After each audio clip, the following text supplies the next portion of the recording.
Sai Satcharita Chapter 6 Ram Navami Festival and Masjid Repairs. Efficacy of the touch of the Guru's hand. Ram Navami Festival, its origin, transformation, etc. Repairs of the Masjid. Before describing Ram Navami Festival and Masjid repairs, the author makes some preliminary remarks about Sadguru as follows. Efficacy of the touch of the Guru's hand. When Sadguru is the helmsman, he is sure to carry us safely and easily beyond the worldly ocean. The word Sadguru brings to mind Sai Baba, the perfect master.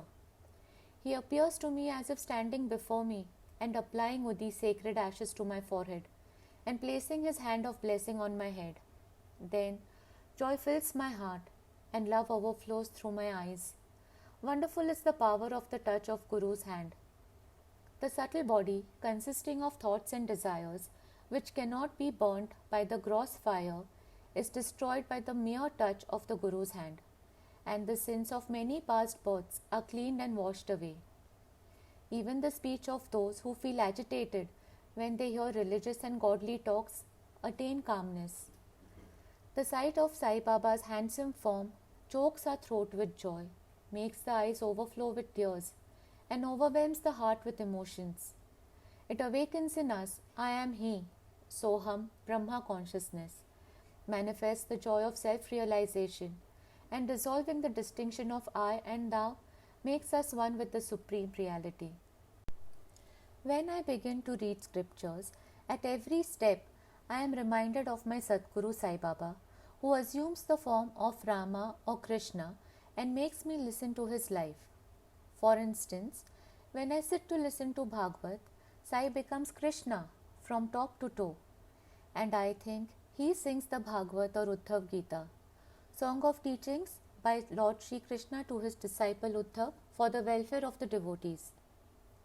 When I myself start to write anything, I cannot compose a few words or sentences, but when he of his own accord makes me write, I go on writing, and there is no end to it.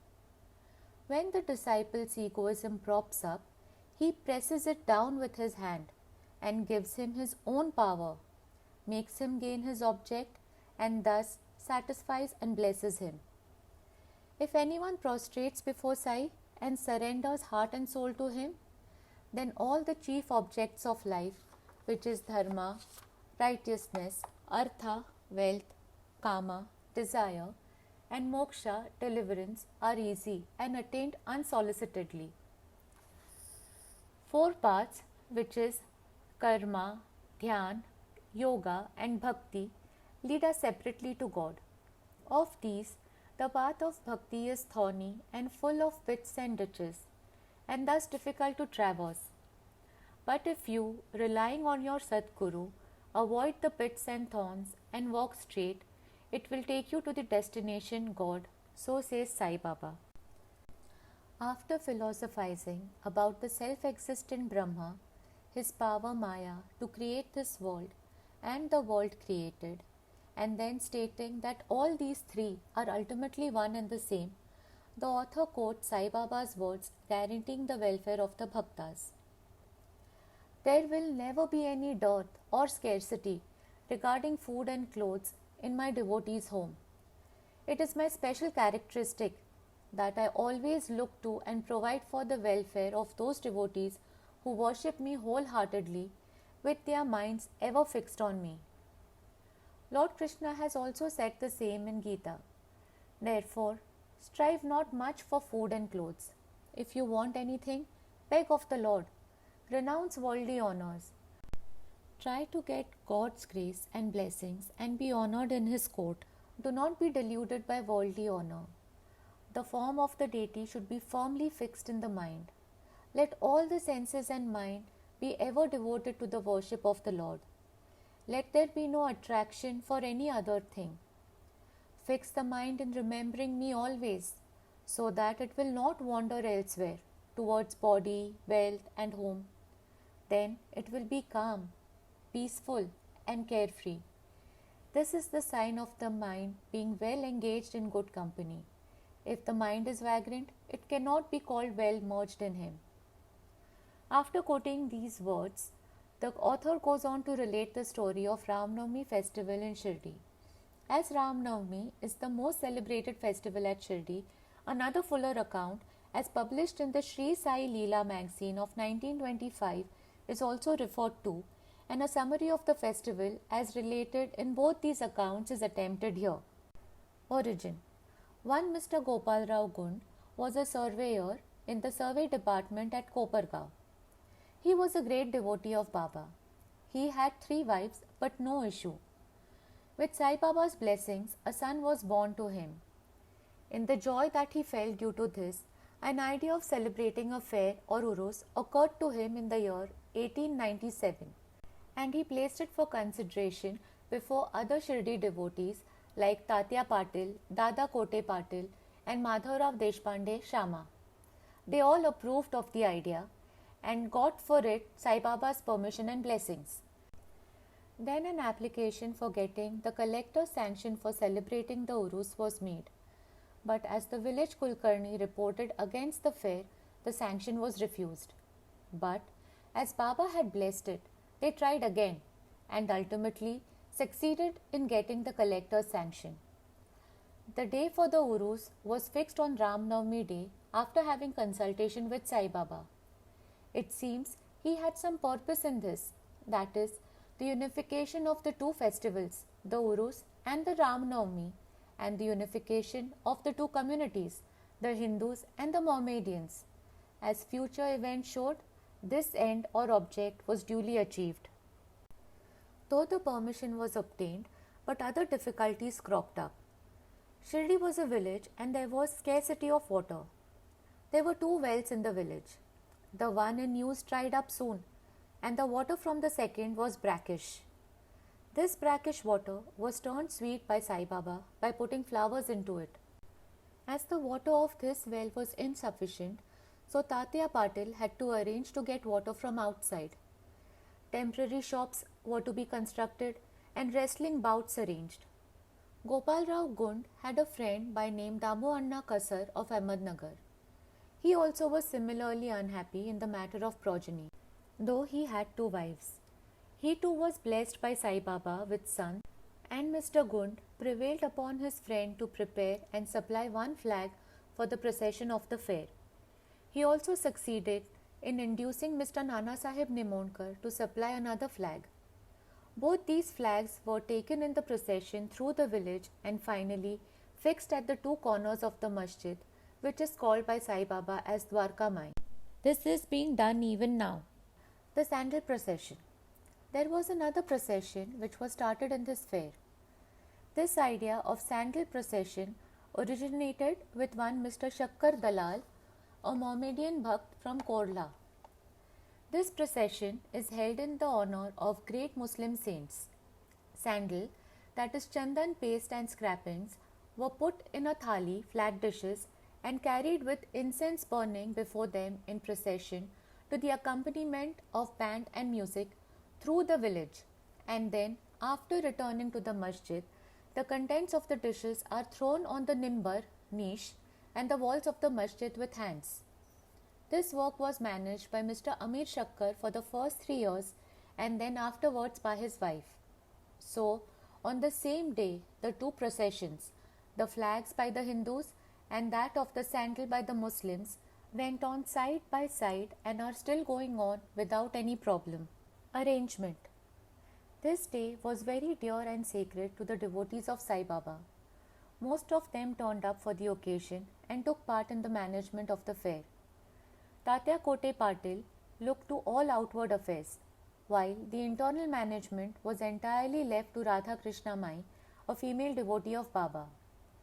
Her residence was full of guests on the occasion, and she had to look after their needs and also arrange for all the paraphernalia of the fair. Another work which she willingly did was to clean and whitewash the entire masjid, its walls and floor, which were blackened and full of soot on account of the ever-burning dhuni, sacred fire of Sai Baba. This work she did during the night, when Sai Baba went to sleep every alternate day in the chowdi. She had to take out all the things, including the dhuni, and after thorough cleaning and whitewashing, replace them as they were before. Feeding the poor, which was so dear to Sai Baba, was also a great item in this fair. For this purpose, cooking on a grand scale and preparing various sweet dishes was done in Radha Krishna Mai's lodging, and various rich and wealthy devotees took a leading part in this affair. Transformation of Urus into Ram Navami festival. Things were going on in this way, and the fair was gradually increasing in importance till 1912, when a change took place. That year, one devotee, Mr. Krishna Rao Jogeshwar Bhishm, the author of Sai Sagun Upasana, came for the fair with Dada Saheb Khaparde of Amravati and was staying on the previous day in the Dikshitwada. While he was lying on the veranda, and while Mr. Lakshman Rao alias Kaka Mahajani was going with puja materials to the masjid, a new thought arose in his mind and he accosted the latter thus. There is some providential arrangement in the fact that the Urus or fair is celebrated in Shirdi on the Ram Navami day. The Ram Navami day is very dear to all the Hindus. Then why not begin the Ram Navami festival, the celebration of the birth of Sri Ram, on this day here? Kaka Mahajani liked the idea, and it was arranged to get Baba's permission in this matter. The main difficulty was how to secure a Haridas who would do kirtan and sing the glories of the Lord on the occasion. But Bhishma solved the difficulty by saying that his Ram Akhyan, the composition on Ram's birth, was ready and he would do the kirtan himself, while Kaka Mahajani would play the harmonium. It was also arranged to get the sunthauda, that is ginger powder mixed with sugar, as prasad, prepared by Radha Krishna Mai. So they immediately went to the masjid to get Baba's permission. Baba, who knew all things and what was happening there, asked Mahajani as to what was going on in the Vada. Being rather perturbed, Mahajani could not catch the purport of the question and remained silent. Then Baba asked Bhishma what he had to say. He explained the idea of celebrating Ram Navami festival and asked for Baba's permission, and Baba gladly gave it. All rejoiced and made preparations for the Jayanti festival. Next day, the masjid was decorated with buntings, etc. A cradle was supplied by Radha Krishna Mai and placed in front of Baba's seat, and the proceedings started. Bhishma stood up for kirtan and Mahajani played on the harmonium. Sai Baba sent a man to call Mahajani. He was hesitating to go, doubting whether Baba would allow the festival to go on. But when he went to Baba, the latter asked him as to what was going on and why the cradle was placed there. He answered that the Ram Navami festival had commenced and the cradle was put on for that purpose. Then Baba took a garland from the nimbar niche and placed it around his neck and sent another garland for Bhishma. Then the kirtan commenced. When it came to a close, pound sounds of victory to Ram went up, and gulal, red powder, was thrown up all around, amidst the band and music. Everybody was overjoyed, when suddenly a roar was heard. The red powder, thrown promiscuously, went up and somehow fell in Baba's eyes. Baba got wild and began to scold and abuse loudly. People got frightened by this and began to take to their heels. The intimate devotees, who knew Baba well, took these scoldings and outpourings of Baba as blessings in disguise. They thought that when Ram was born, it was proper for Baba to get wild and enraged to kill Ravan and his demons in the form of egoism and wicked thoughts, etc. Besides, they knew that whenever a new thing was undertaken at Shirdi, it was usual with Baba to get wild and angry, and so they kept quiet. Radha Krishna Mai was rather afraid and thought that Baba might break her cradle, and she asked Mahajani to pull the cradle back. When he went to loosen and unfasten the cradle, Baba went to him and asked him not to remove it. Then, after some time, Baba became calm, and that day's program, including the Mahapuja and Aarti, was finished. Later on, Mr. Mahajani asked Baba for permission to remove the cradle. Baba refused the same, saying that the festival was not yet finished. Next day, another kirtan and Gopal Kala ceremony, an earthen pot containing parched rice mixed with curd, is hung to be broken after the kirtan, and the contents distributed to all, as was done by Lord Krishna amongst his cowherd friends, was performed, and then Baba allowed the cradle to be removed.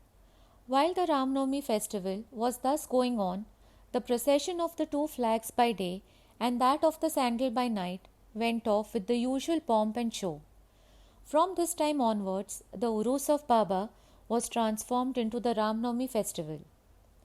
From next year, 1913, the items in the program of Ram Navami began to increase.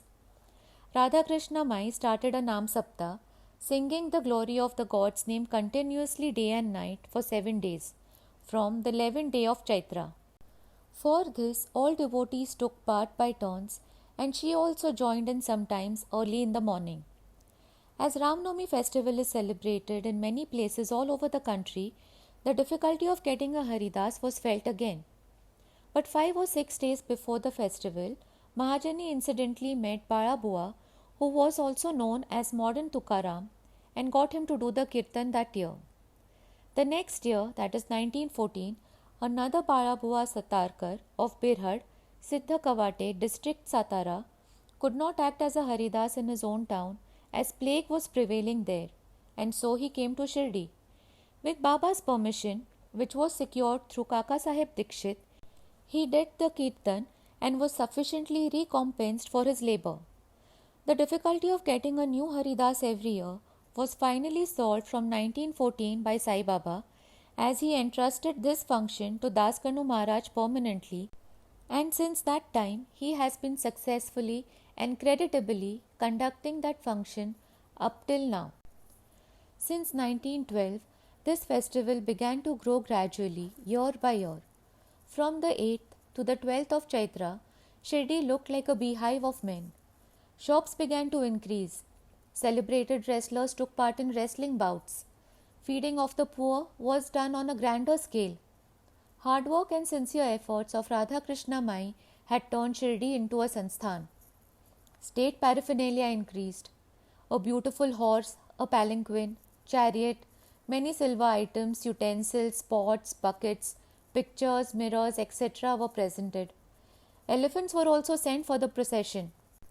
Though all this paraphernalia increased enormously, Sai Baba ignored all these things and maintained his simplicity and modesty as before. It is to be noted that both the Hindus and Mohammedans have been working in unison in both the processions during the entire festival, and there has been no confrontation or quarrel between them at all so far. First, about 5,000 to 7,000 people used to gather, but that figure went up to 75,000 in some years. Still, there was no outbreak of any epidemic disease nor any riots worth the name during so many past years. Repairs to the masjid. Another important idea occurred to Gopal Gund. Just as he started the Urus affair, he thought he should repair and renovate the masjid. So in order to carry out the repairs, he collected stones and got them dressed. But this work was not assigned to him. This was reserved for Nana Sahib Chandorkar and the pavement work for Kaka Sahib Dikshit. Initially, Baba was unwilling to allow them to have these works done. But with the intervention of Malsapati, a local devotee of Baba, his permission was secured. Baba took a small gadi for his seat, discarding the usual piece of sackcloth he used till then. In 1911, the Sabha Mandap, that is courtyard, was also put in order with great labour and effort. The small space in front of the masjid was very small and inconvenient. Kaka Sahib Dikshit wanted to extend it and put a roofing on it. At great expense, he got iron posts, pillars and trusses and started the work. At night, all the devotees worked hard and fixed the posts. But Baba, when he returned from the chowdi next morning, uprooted them all and threw them out. Once it so happened that Baba got very excited, caught a pole with one hand and began to shake and uproot it, and with the other hand caught the neck of Tatya Patil. He took by force Tatya's feta, struck a match, set it on fire and threw it in a pit. At that time, Baba's eyes flashed like burning embers. None dared to look at him. All got terribly frightened. Baba took out a rupee from his pocket and threw it there, as if it were an offering on an auspicious occasion. Tatya was also much afraid.